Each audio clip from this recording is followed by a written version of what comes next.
Hello, and welcome to another edition of Medicare Simplified with your host, Dave Miller. Hello, everyone, and welcome back to another edition of Medicare Simplified with your host, me, Dave Miller. Today, I was very fortunate in getting an interview with Tom Kennedy from Capital Blue Cross. He's been in this business for well over 20 years. He has a wealth of knowledge to share when it comes to Medicare Advantage as well as Medigap. And today he's going to show us some of the pros and cons, as well as how to choose which path might be right for you. So without further ado, let's bring Tom into the picture. Hey, good morning, Tom. Good morning. How are you? A little worn out from a good weekend, but I'm loving life. How about you? Same. Yeah. Looking forward to the conversation. Well, Tom, why don't we start out by letting the listeners know a little bit about your background in the insurance field and maybe some college and a little bit about yourself. Yeah, sure, Dave. A little bit about me. I grew up in the Harrisburg area. I live down here in Lancaster now. Went to school at Lebanon Valley College back in the early 90s and started in the business, in the Medicare business, actually in the late 90s. And have kind of dealt with everything Medicare related, Medicare supplements, Medicare Advantage when they first rolled out, back when it was the old Medicare Plus Choice programs, and then Medicare Part D when it rolled out. So been dealing in the Medicare space for over 20 years now and loving it, but learn something new every day. And so a lot of fun and looking forward to having a conversation with you about Medicare and Medicare Advantage and Med Subs today. Well, Tom, a lot of people wonder, is it worth even going through? Choosing a Medicare Advantage plan or Medigap plan, some people find it overwhelming and they just want to just say, forget it. I'll just stick with Part A and B. Do you think that's a wise choice? Great question, Dave. And we run into this quite a bit. I'm sure you run into it probably on a daily basis. People think that the government program of Medicare A and B is offered and going to be enough for them. But the reality of it is Medicare A and B was never designed to pay for everything. Medicare Part A, the hospital side of Medicare, and of course Part B is the medical side of Medicare. They typically will pay about 80% of your claims. The problem is if you have just Medicare A and B, not only do you have the exposure of 20% of your claims, it's 20% of an unlimited amount of claims. In other words, there's no cap or limit. They call it a stop loss. There's no limit to what your 20% exposure is. In other words, it's 20% of a $100 doctor's visit that you'd be responsible for, or 20% of $100,000 or $1 million worth of claims. So can you have just A and B? Yes. Is it advisable? Absolutely not. It absolutely makes sense to have either a Medicare supplement or Medigap plan to fill those holes or gaps of Medicare, or a Medicare Advantage. What are some of the main differences between Medigap and Medicare Advantage, especially when it comes to the cost as far as co-pays, deductibles, the output on money? Yeah, so great question, Dave. We get this question a lot in the business, the differences between Medigap versus Medicare Advantage and which is better. And there's primarily, there's 3 or 4 differences, I think, if you boil it down. First difference is probably access to care, right? The flexibility of the plan. So if you have traditional Medicare with a Medigap plan, you have a tremendous amount of flexibility to go to any doctor, any hospital, any provider who accepts Medicare. And whether that's here locally in your backyard or across the country. Whereas with a Medicare Advantage plan, you still have flexibility, especially if you choose a Medicare Advantage plan that's a PPO plan, where you have in and out of network options, and you can go to a doctor that maybe isn't contracted or in the network of the Medicare Advantage plan that you have. So flexibility and access to care is one big difference. The next big difference is the out-of-pocket cost. So, and when I say out-of-pocket cost, and you mentioned it, Dave, that includes premium, right? So the out-of-pocket cost, you have to consider not only what are you paying in premium for the plan that you sign up for, but when I receive care, are there co-payments and co-insurance that I may be responsible for? And so traditional Medicare A and B with a Medigap or Medicare supplement plan, the coverage is very comprehensive. You have very little out of pocket, maybe a small deductible on the Medicare Part B side. But your premium typically is going to be 120, 150, couple $100 a month, depending on the Medigap plan that you choose.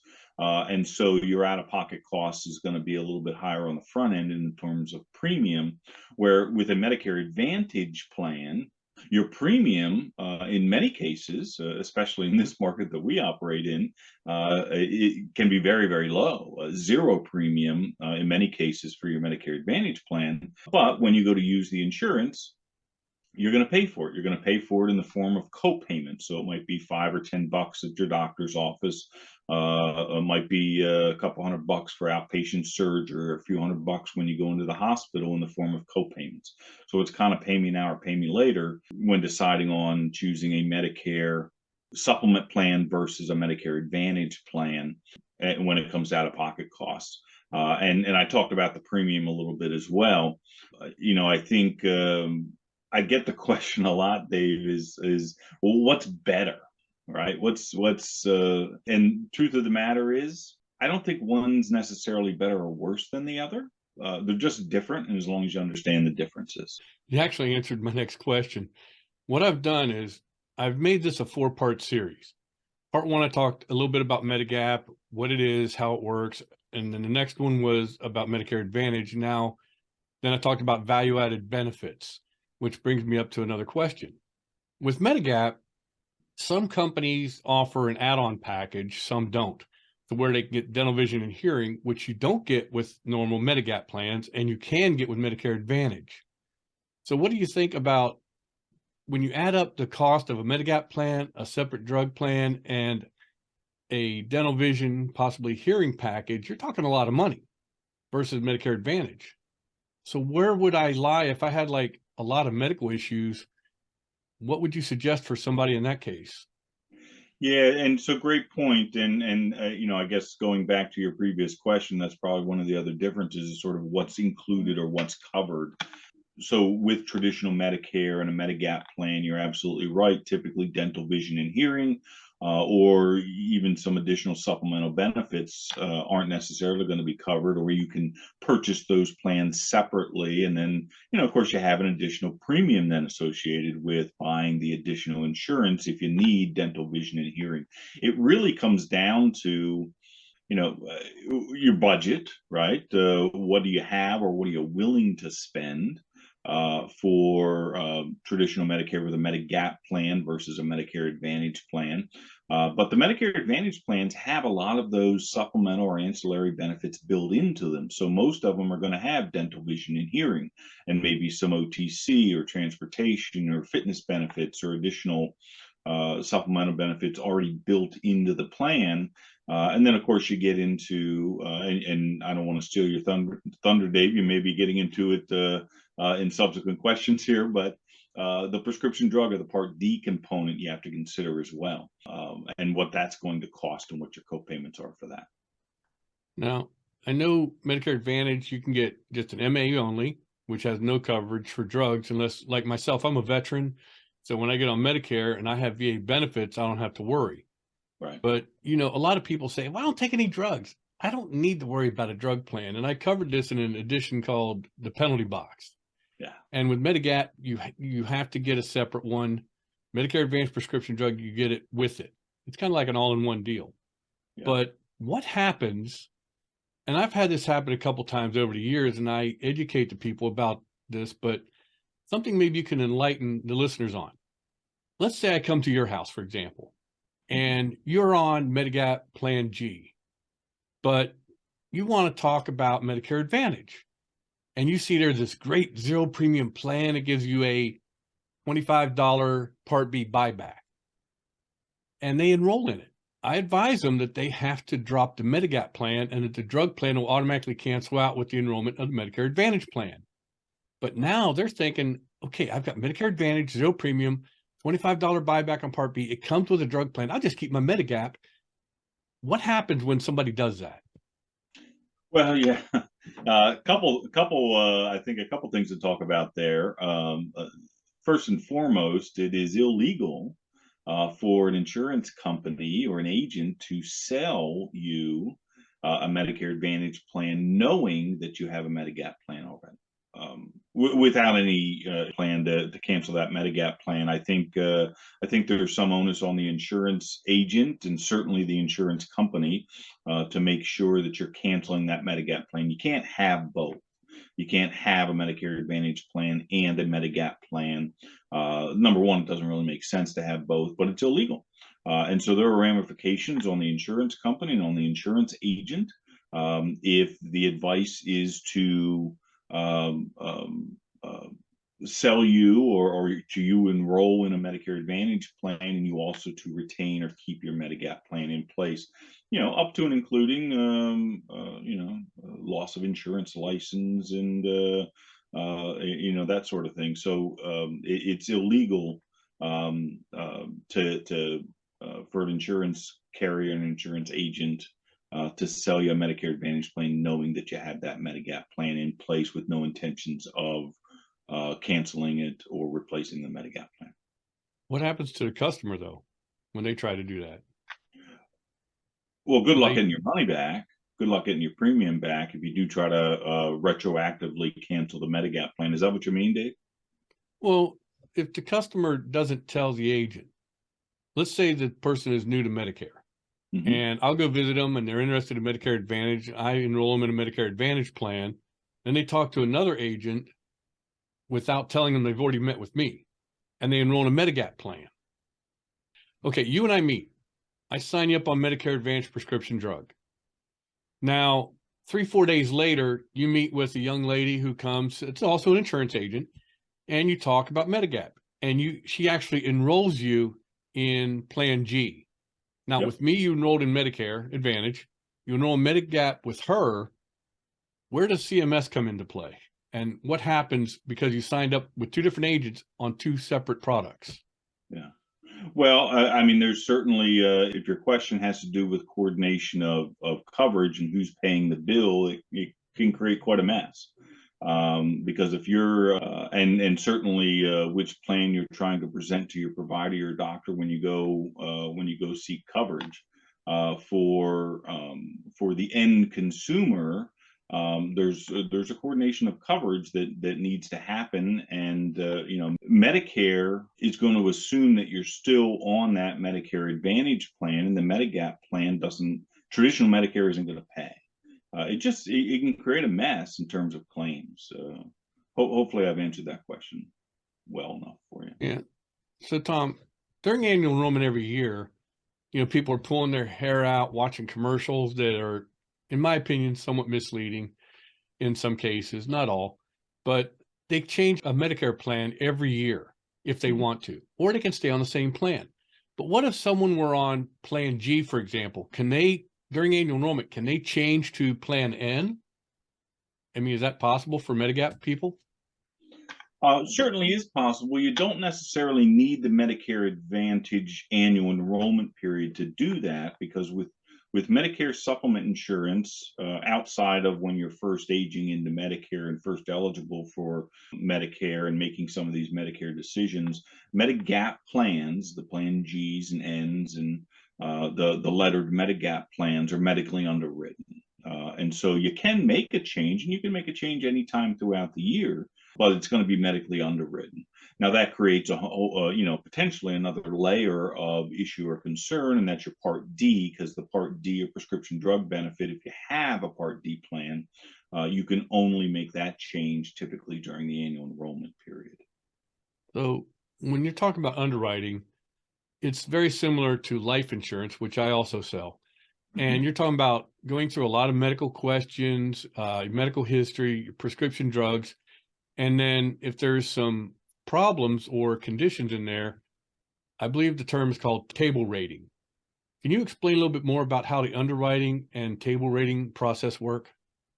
Yeah, so and just again, real high level, Dave, and depending on the insurance carrier and how they handle it, the underwriting with Medigap insurance in order to qualify for it, it's not quite as involved, I don't think, as life insurance. I'm not a life insurance guy. I never really sold life insurance before, but with Medigap insurance, with most carriers, it's you either qualify or you don't qualify. Now, some of the carriers will rate you up, and all of a sudden, if based on your health history, you may qualify for a higher premium than you would otherwise if you were in pretty good health. But some carriers, you either qualify or you don't qualify for the Medicare supplement plan with the medical underwriting. So hopefully that answered your question, Dave. But you have to be in pretty good health in order to switch your Medicare supplement plan outside of when you're first eligible for a Medicare plan. So someone with type 1 or maybe type 2 diabetes might be able to switch plans, but they'd get a higher premium if their A1C is not under real manageable conditions. Correct. Yeah, and many times a significantly higher premium than otherwise. And then, of course, anything like a history of cancer could be a possible knockout, or Yeah, rheumatoid arthritis, things of this nature as well, right? correct. Yeah, typically the big stuff, recent cardiac history and cancer diagnosis and treatment are going to be knockout questions. Other things though can rate you up in premium, and you would qualify, but you're gonna pay a higher premium for it. With Medicare Advantage, they came out with a star rating. And of course, the more stars, the better the plan. How do they rate Medigap plan? There are some independent rating agencies, Edmunds and S&P and others that sort of give a letter rating associated with the Medicare supplement plan. Obviously, the higher letter rating, more financially stable the Medigap plan is. And obviously, you want an insurance company that has proven themselves financially stable, so that your claims are paid when you have them, and that they're not going to go out of business, or you're not going to get more premium increases than you should be receiving with Medicare supplement insurance over the years.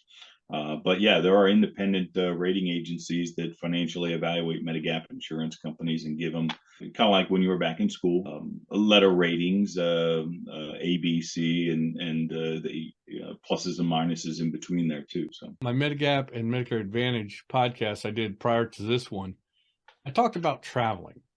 And with Medigap, like you said earlier, anybody across the country who has a contract with the Center for Medicare and Medicaid Services, you walk in the door, you're in network, you cover your Part B deductible if you haven't already, you're golden. And with Medicare Advantage, you have some companies that offer a nationwide network with their PPOs. And as long as they take, like in Capital Blue's case, as long as they're part of the Blue Cross Blue Shield family, you can go anywhere and be in network, right? correct. Yeah, and that's sort of what I was talking about with the flexibility with traditional Medicare and a Medicare supplement. It offers the ultimate flexibility. It's pretty much any doctor, any hospital, anywhere in the country, as long as they accept Medicare. With Medicare Advantage, the PPO structure of Medicare Advantage plans is going to offer you the most flexibility in or out of network. If you run into a situation where you're signed up for a Medicare Advantage plan that does not have a national network, like Capital Blue Cross, who has the Blue Cross Blue Shield Association. If you have a PPO and you happen to go to a provider that is out of network, with that particular carrier, with the PPO, you're still going to have coverage. You just may pay a little bit more copayment, or there may be a deductible or just some higher out-of-pocket costs, but you still have coverage.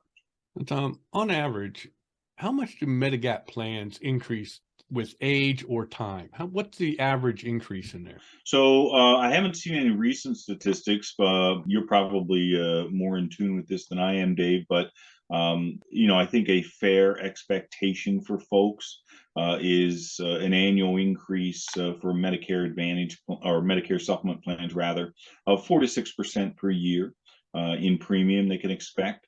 That's sort of a build-in. Now, without getting too deep into the weeds, we can talk about issue age versus attained age or community rating when it comes to pricing of the Medicare supplement plans and whether it's going to be built in, expected sort of automatic premium increases plus potentially cost of living adjustments and rate increases that the Medicare supplement company has to request and be approved from the state insurance department in order to be granted an additional rate increase. So, but I think sort of a buyer beware comment, if I may add that in here, Dave, is you get some of these Medicare supplement companies that you never heard of before that look to be pretty artificially low in premium compared to everybody else in the market.